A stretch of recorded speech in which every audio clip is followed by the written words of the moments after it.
Hello everyone, welcome to chem classes. आज हम लोग ट्वेल्थ का जो सॉल्यूशन चैप्टर पढ़ रहे थे उसका नेक्स्ट सेगमेंट करेंगे। सॉल्युबिलिटी। सॉल्युबिलिटी होता क्या है इसके बारे में आइए जानते हैं। सॉल्युबिलिटी जैसे कि हम लोगों को कंसंट्रेशन था, उसी टाइप का हम लोगों को क्या है, सॉल्युबिलिटी है। उसी टाइप का सॉल्युबिलिटी। अब सॉल्युबिलिटी होता क्या है, तो जैसे हम लोग को कैपेसिटी होता है, उसी प्रकार इसमें सॉल्वेंट का कैपेसिटी होता है। सॉल्युबिलिटी जो होता है वो क्या, सॉल्वेंट का कैपेसिटी होता है, जो कि कितना अमाउंट सॉल्यूट का अपने में एक पार्टिकुलर अमाउंट सॉल्वेंट में डिसॉल्व करवा सकता है। उस कैपेसिटी को हम लोग बोलते हैं क्या, सॉल्युबिलिटी। क्लियर है?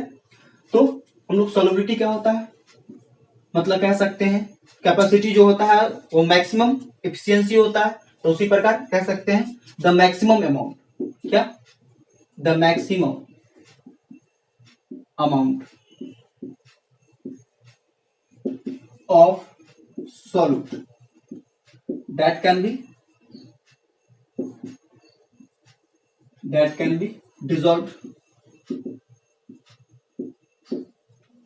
in per 100 part of solvent। पर 100 पार्ट नहीं कर दीजिए, पर 100 ग्राम कर दीजिए ऑफ सॉल्वेंट। तो ये हम लोगों को सॉल्युबिलिटी हो। एक्चुअली हम लोगों को सॉल्युबिलिटी जो पढ़ना है वो सिर्फ हम लोगों को लिक्विड सॉल्यूशन पढ़ना है। पढ़ना क्या है, लिक्विड सॉल्यूशन। और सॉल्यूशन अगर लिक्विड पढ़ना है तो हम लोगों को लिक्विड सॉल्यूशन तभी हो सकता है जब सॉल्वेंट क्या हो, सॉल्वेंट क्या हो, लिक्विड हो। और जब सॉल्वेंट लिक्विड है तो सॉल्यूट जो हो सकता है या तो सॉलिड हो सकता है या लिक्विड हो सकता है या गैस हो सकता है। तो हम लोग इसके बारे में जानेंगे। Solubility of liquid solution, only liquid solution के बारे में हम लोगों को जानना है। लिक्विड सॉल्यूशन का सॉल्युबिलिटी क्या होता है, ठीक है। तो हम लोग आइए सॉल्युबिलिटी के बारे में, लिक्विड सॉल्यूशन के सॉल्युबिलिटी के बारे में जानते हैं। तो जैसे सॉल्युबिलिटी के बारे में पहले से नोन पता है, ये हम लोग को क्या होता है, at a particular temperature, at particular temperature पे बात करेंगे। जब तक टेम्परेचर कांस्टेंट है सॉल्युबिलिटी किसी सॉल्वेंट का कांस्टेंट रहेगा, और जैसे ही आप टेम्परेचर चेंज कीजिएगा सॉल्युबिलिटी उसका डेविएट हो जाएगा, चेंज हो जाएगा, ठीक है। तो हम लोग सॉलिड का सॉल्युबिलिटी का बात किया जाए तो हम यहाँ लोग सॉल्युबिलिटी क्या लिख सकते हैं, सॉल्युबिलिटी इक्वल्स टू क्या हो जाएगा, सॉल्युबिलिटी ऊपर हो जाएगा क्या, अमाउंट ऑफ सॉल्यूट।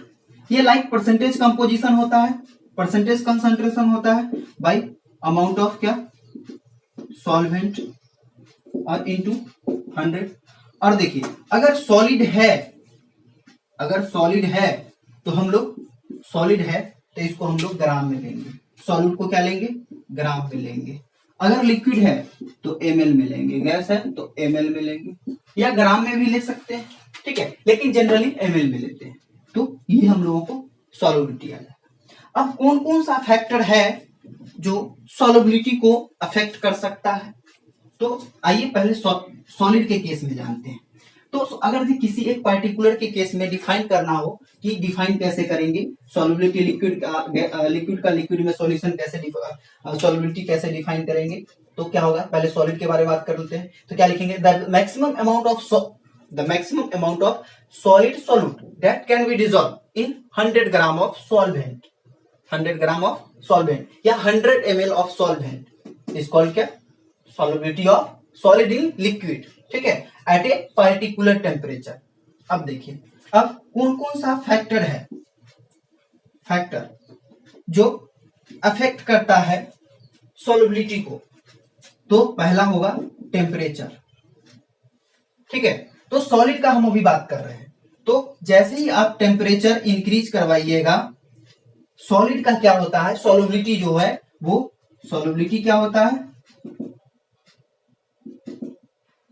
वो इंक्रीज कर जाता है। सिमिलर वे में दूसरा होता है प्रेशर। तो आप लोग जानते हैं प्रेशर, तो आप लोग जानते क्या है, सॉलिड और लिक्विड जो होता है इनकम्प्रेसिबल होता है, जबकि गैस जो होता है हाईली कंप्रेसिबल होता है। तो जब सॉलिड और लिक्विड जो इनकम्प्रेसिबल होता है, तो सॉल्वेंट तो लिक्विड है पता है, लेकिन सॉलिड के सॉलिड क्या है, सॉलिड है, तो सॉलिड पे तो प्रेशर का कोई इफेक्ट पड़ता नहीं है, तो no effect of pressure on solubility, कोई इफेक्ट नहीं होगा। तीसरा फैक्टर है नेचर। तो नेचर में हम लोग क्या करते हैं, नेचर ऑफ सॉल्वेंट हो सकता है या सॉल्यूट हो सकता है। तो यहाँ पे हम सॉलिड की बात कर रहे हैं, सॉल्यूट के बारे में बात कर रहे हैं। तो नेचर कहने का मतलब, नेचर में हम लोग लिखते हैं लाइक डिजॉल्व लाइक, जो जैसा होगा वैसे ही में ही सॉल्युबल होगा, लाइक डिजॉल्व लाइक। ठीक है, अगर कोई, इसका मीनिंग क्या हुआ, मतलब सेम नेचर वाला जो होगा, जैसे पोलर होगा वो पोलर सॉल्वेंट में डिजॉल्व होगा, पोलर सॉल्वेंट में डिजॉल्व होगा। अगर नॉन पोलर होगा तो नॉन पोलर सॉल्वेंट में डिजॉल्व होगा, नॉन पोलर में। यही है लाइक डिजॉल्व लाइक का कंसेप्ट। ठीक है, ये हम लोगों था सॉल्युबिलिटी का। सॉल्युबिलिटी पे कौन कौन सा फैक्टर है जो सॉल्युबिलिटी को इफेक्ट कर सकता है उसके बारे में। अब आते हैं नेक्स्ट सेगमेंट की तरफ, हम लोग देखते हैं लिक्विड में, लिक्विड का सॉल्युबिलिटी कौन कौन सा फैक्टर पे डिपेंड करता है, तो इसके बारे में बात कर लेते हैं। तो लिक्विड का अब देखिए, लिक्विड का सॉल्युबिलिटी किसी दूसरे लिक्विड में कौन कौन सा फैक्टर है जो आपको इसको चेंज कर सकता है। पहला जो है टेम्परेचर। तो टेम्परेचर, अगर लिक्विड का, किसी लिक्विड का अगर टेम्परेचर बढ़ाइएगा तो जनरली गैस की ओर मूव करेगा, और गैस जो होता है वो एक दूसरे में हाईली सॉल्युबल होता है और ऑलवेज होमोजेनियस मिक्सर बनाता है। ठीक है, जिसके वजह से क्या होगा, टेम्परेचर बढ़ाने से क्या होगा, सॉल्युबिलिटी जो है इंक्रीज कर जाएगा। ठीक है, इसका टेम्परेचर अगर बढ़ाइएगा तो सॉल्युबिलिटी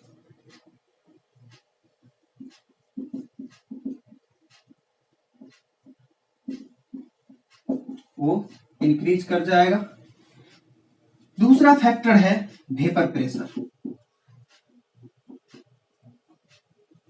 या प्रेशर भी ले सकते हैं, प्रेशर ले लीजिए, प्रेशर। अब प्रेशर का तो नो इम्पैक्ट रहेगा, नो इफेक्ट, लेकिन वेपर प्रेशर का इफेक्ट रहेगा। वेपर प्रेशर, किसी लिक्विड का जितना ज्यादा वेपर प्रेशर होगा वो लिक्विड उतना ही सॉल्युबल होगा। तो मतलब वेपर प्रेशर जितना ज्यादा होगा, सॉल्युबिलिटी जो होगा उतना ज्यादा होगा, क्योंकि वो गैस जो लिक्विड जो होगा वो वोलाटाइल होगा, और वोलाटाइल मतलब वेपर बनाने वाला होगा, वेपर बनाने मतलब वो आपको गैस बनाने वाला होगा, और गैस बनाने वाला होगा तो गैस तो क्या हो, ऑलवेज सॉल्युबल होता है, और किसी भी रेशियो में सॉल्युबल होता है, और ऑलवेज होमोजेनियस मिक्सर बनाता है। तो ये हुआ। फिर नेक्स्ट पॉइंट है वो आपको नेचर। तो नेचर कहने का अगर बात किया जाए तो फिर से लाइक डिसॉल्व लाइक का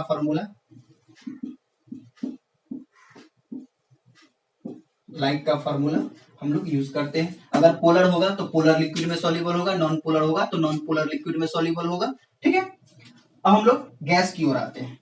देखिए यहां पे हम लोग जैसे वेपर प्रेशर के लिए हम लोग एक लॉ पढ़ेंगे, वो क्या उसको बोलते हैं, रॉल्ड्स लॉ। रॉल्ड्स लॉ क्या कहता है बात कर ही लेते हैं। ठीक है, रॉल्ड्स लॉ क्या कहता है, पहले वेपर प्रेशर हम लोग अच्छा से समझ लेते हैं, उसके बाद हम लोग रॉल्ड्स लॉ चलेंगे। वेपर प्रेशर होता क्या है, तो देखिए वेपर प्रेशर,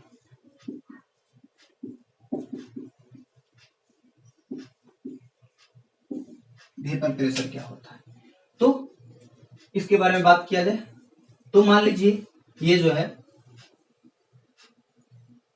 ये क्या है, कंटेनर है, इसको आप क्लोज कर दीजिए।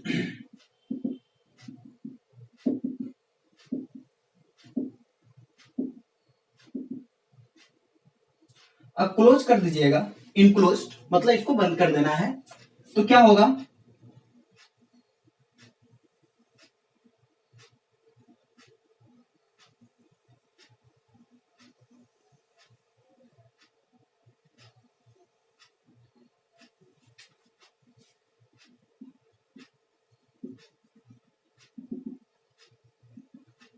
इसमें मरकरी भरा रहता है Hg।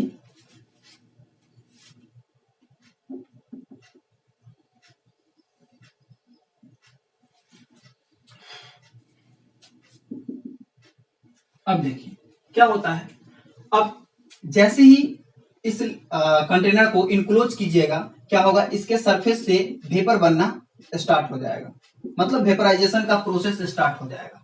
और ये लिक्विड जो होगा इस कंटेनर के सरफेस पे, ऊपर वाले सरफेस पे क्या आके जो होगा वो माइग्रेट हो जाएगा। और ये तब तक ऊपर रहेगा जब तक का इसके वेपर में जाने का एनर्जी जो हो लॉस ना हो जाए। और आफ्टर लॉसिंग द एनर्जी ये क्या करेगा, कम बैक करेगा, फिर से मतलब फिर से बैक हो जाएगा क्या, अपने लिक्विड फेज में। और लिक्विड फेज में जब बैक होगा तो ये प्रोसेस को बोलेंगे हम लोग कंडेंसेशन, मतलब लिक्विड गैस से लिक्विड, वेपर से लिक्विड की ओर आने के प्रोसेस को हम बोलते हैं क्या, कंडेंसेशन। और लिक्विड से वेपर की ओर जाने के प्रोसेस को बोलते हैं हम लोग क्या, वेपराइजेशन। और किसी भी टेम्परेचर पे हो तो इवेपोरेशन, किसी अदर टेम्परेचर पे एक्सेप्ट बॉइलिंग पॉइंट, ठीक है, तो उसको हम बोलेंगे इवेपोरेशन। हम लोग अब जब ऐसा होता है तो क्या हो, ये प्रोसेस जो होता है कंटिन्यूअसली चलते रहता है, कंटिन्यूअसली चलते रहता है। एक ऐसा टाइम आता है जो रेट ऑफ वेपोराइजेशन, मतलब वेपर बनने का जो रेट होता है और फिर से कंडेंस होने का रेट होता है, वो दोनों इक्वल हो जाता है, ठीक है। तो उस टाइम, ठीक है, जो प्रेशर एग्जर्ट किया जाता है एट द टाइम व्हेन क्या हो, when rate of vaporization is equal to लिख लीजिए, is equal to rate of condensation the pressure exerted by vapor is called vapour pressure. जैसे देखिए, अब देखिए ये क्या होगा, ये कंटेनर के वाल पे क्या करेगा, स्ट्राइक करेगा, जिसकी वजह से प्रेशर एग्जर्ट होगा। प्रेशर एग्जर्ट होने की वजह से क्या होगा, ये इसका जो लेवल होगा वो लेवल जो है इंक्रीज होके ऊपर आ जाएगा। तो ये लेवल में जो चेंज आया इसी को बोलेंगे वेपर प्रेशर। लेवल में जो चेंज आएगा, ये मरकरी का लेवल क्या होगा, जैसे ही प्रेशर एग्जर्ट होगा मरकरी क्या होगा, ऊपर की ओर शिफ्ट होने लगेगा। और लेवल में जो चेंज आएगा वो हम लोगों को वेपर प्रेशर को मेजरमेंट देगा, ठीक है। तो ये हुआ हम लोगों को वेपर प्रेशर। अब इसके लिए हम लोग रॉल्स लॉ पढ़ते हैं वेपर प्रेशर के लिए। अब हाँ, एक और बात है, कौन कौन सा फैक्टर है जो वेपर प्रेशर को इफेक्ट कर सकता है, फैक्टर कौन कौन सा है। तो फैक्टर के बारे में अगर बात किया जाए तो पहला टेम्परेचर होता है। क्या होता है, टेम्परेचर जितना ज्यादा होगा वेपर प्रेशर उतना ज्यादा होगा। क्यों, जैसे ही टेम्परेचर इंक्रीज करवाएंगे मॉलिक्यूल्स के पास जो होता है एनर्जी जो होगा उतना ज्यादा इंक्रीज करेगा। एनर्जी जितना ज्यादा होगा वो क्या होगा, उतना ज्यादा मतलब काइनेटिक एनर्जी जितना ज्यादा होगा वो उतना ज्यादा मोशन में होगा तो गैस में जाएगा, ठीक है। इसलिए जितना ज्यादा टेम्परेचर आप दीजिएगा, और काइनेटिक एनर्जी जो होता है, एक और बात क्या होता है, काइनेटिक एनर्जी जो होता है वो डायरेक्टली प्रोपोर्शनल होता है टेम्परेचर का। और इसके वजह से क्या होगा, टेम्परेचर के डायरेक्टली प्रोपोर्शनल होने की वजह से वेपर प्रेशर का ये जैसे जैसे टेम्परेचर इंक्रीज करवाएगा वेपर प्रेशर इंक्रीज करेगा। दूसरा क्या है, nature of liquid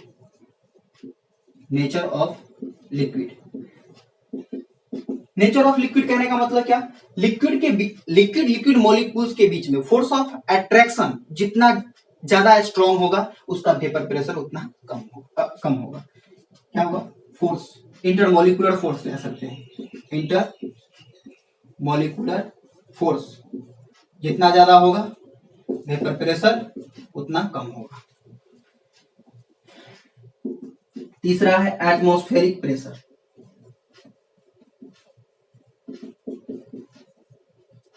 atmospheric pressure क्या होगा, जितना ज्यादा होगा वेपर प्रेशर उतना कमेगा। ठीक है, क्यों? एटमॉस्फेरिक प्रेशर बढ़ेगा तो क्या होगा, मॉलिक्यूल्स को क्या करेगा, कंपैक्ट करके रखेगा। कंपैक्ट करके रखेगा तो क्या होगा, उसको ओवरकम करने के लिए मॉलिक्यूल्स के पास ज्यादा एनर्जी चाहिए जो हम लोग उसको मिल नहीं पाता है, जिसकी वजह से उसका वेपर प्रेशर जो है कम जाएगा और कम प्रेशर एग्जर्ट करेगा। तो ये था हम लोगों को कौन कौन सा फैक्टर है जो वेपर प्रेशर को अफेक्ट कर सकता है। अब हम लोग चलते हैं रॉल्ड्स लॉ फॉर वेपर प्रेशर। अब देखिए रॉल्ड्स लॉ क्या बताते हैं, जब टू और मोर लिक्विड का मिक्सर हो, टू और मोर लिक्विड का मिक्सर हो तो उस टाइम जो मिक्सर का जो वेपर प्रेशर होगा और किसी एक लिक्विड का वेपर प्रेशर होगा उसमें क्या रिलेशन है। ठीक है, तो रॉल्ड्स लॉ हम लोग पढ़ते हैं। ये किसके लिए है, टू लिक्विड मिक्सर के लिए, टू और मोर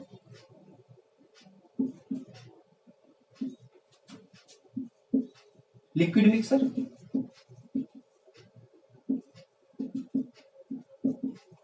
के लिए हम लोग बात करेंगे। तो ये बताते हैं किसी मिक्सर में जो किसी एक कंपोनेंट का जो वेपर प्रेशर होगा वो डायरेक्टली प्रोपोर्शनल होगा। वेपर प्रेशर जो होगा, वेपर प्रेशर को आप P से रिप्रेजेंट कीजिएगा तो वेपर प्रेशर जो होगा वो डायरेक्टली प्रोपोर्शनल होगा उस कंपोनेंट के मोल फ्रैक्शन के। ठीक है, डायरेक्टली प्रोपोर्शनल होगा क्या, पहले लिखिए। वेपर प्रेशर क्या होता है, partial vapour pressure of partial vapour pressure जो होगा वो डायरेक्टली प्रोपोर्शनल होगा क्या, mole fraction that is P जो होगा डायरेक्टली प्रोपोर्शनल टू X और P साइन को मतलब प्रोपोर्शनलिटी साइन को हटाने के लिए यहाँ पे एक कांस्टेंट देते हैं जिसको P नॉट बोलते हैं।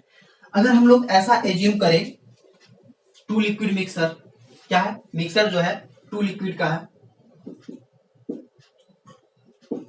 A and B are two liquids,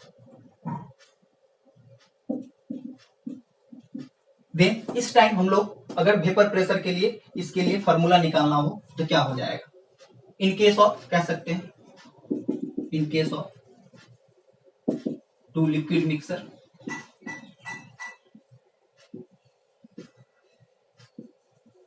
A and B। ठीक है, तो इसके केस में अगर हम लोग बात करें तो क्या होगा, तो देखिए, और मान लीजिए इसमें A और दो लिक्विड है, क्या, A और B। ठीक है, और इस सॉल्यूशन इस कंटेनर का टोटल प्रेशर PT है। ठीक है, PT क्या है, टोटल प्रेशर है, टोटल वेपर प्रेशर।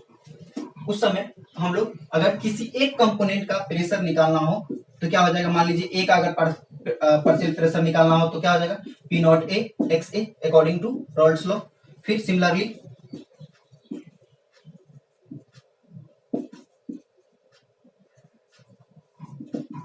रॉल्ड्स लॉ के अकॉर्डिंग क्या हो जाएगा, हम लोगों को सिमिलरली क्या हो जाएगा, PV इक्वल्स टू क्या आ जाएगा, P nought B x B, और अकॉर्डिंग टू डाल्टन्स लॉ क्या हो जाएगा, इसको इक्वेशन 1 और इसको इक्वेशन 2 मान लीजिए, अकॉर्डिंग टू डाल्टन्स लॉ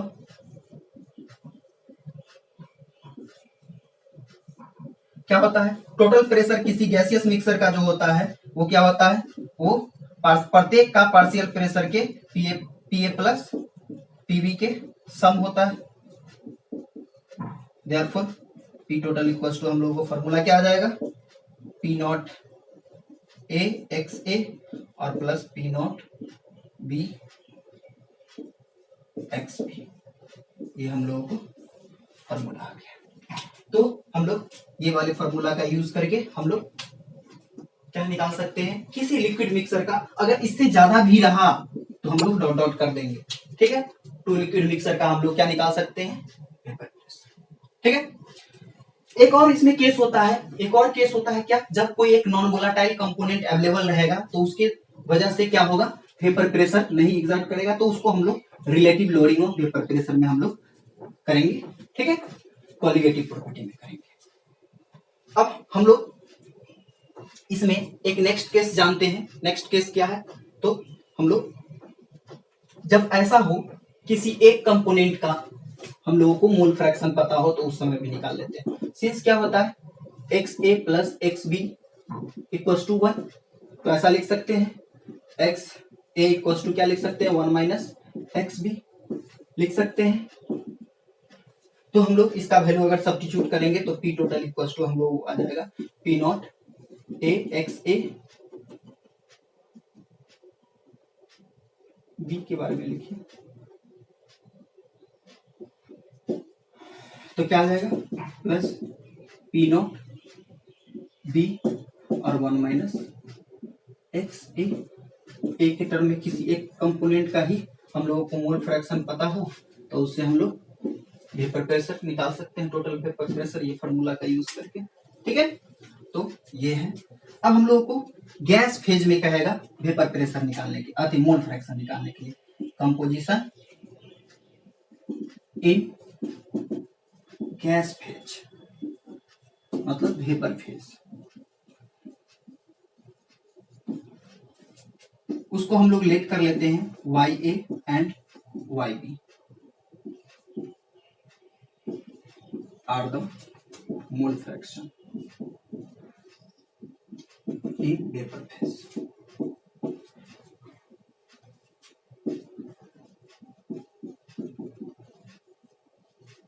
तो उसके लिए हम लोग क्या निकाल फॉर्मूला लिख सकते हैं, देखिए पार्शियल प्रेशर क्या है, जैसे अगर हम लोग ऐसे करें पार्शियल प्रेशर किसी एक का, तो अगर ऐसा करें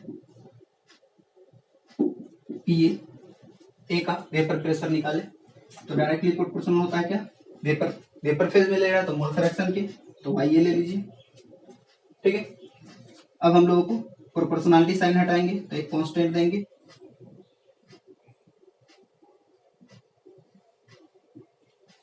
डायरेक्ट फॉर्मूला लिखिए, डेरिवेशन करने की क्या जरूरत है, डायरेक्ट लिखिए वाई ए इक्वल टू क्या आ जाएगा P nought A x A और बाय पी टोटल,